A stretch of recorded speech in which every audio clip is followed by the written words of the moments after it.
Welcome. Question 14 on quadratic.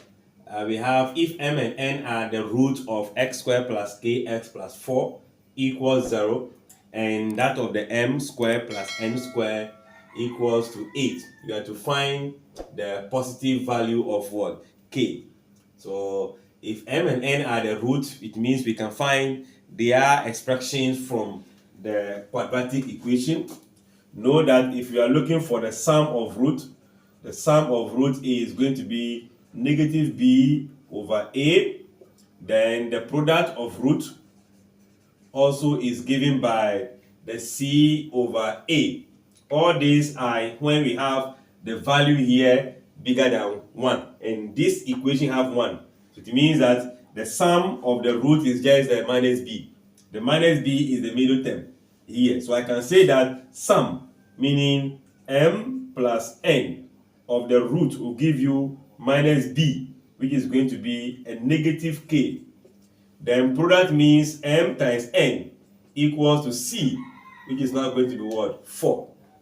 Here we can either square this side, like squaring both sides, in order to get the m squared, the n squared, or we use the identity of m squared plus n squared equals to m plus n all square minus what? 2mn, which is still the same thing as in, if I expand this, I'll be having m squared plus 2mn plus n squared. So it means that this is not the same as this. But if I subtract the 2mn from the three expression, the binomial, the trinomial, I'll be coming back to this. So this is the identity we can use. And if you look at this carefully, the first part is given to us as what? 8. The second part in the bracket is the mn minus k.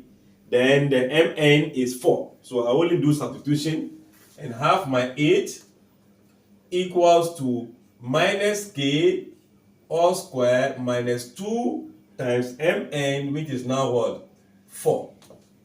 What should I do? Let's maintain the 8. Negative times negative, positive k squared minus what? 8. Transpose this to this side. 8 plus 8 equals to k squared. 16 equals what? K squared. So we find the root of 16 and the root of what? K. We have to cancel that square all the way. So k will be equals to positive 2 and negative 2. But we are looking out for the positive value of what? K. So we ignore the negative and pick the positive. So in the option D becomes the preferred word choice. Thanks for watching. Like, share, comment, and come back for question 15.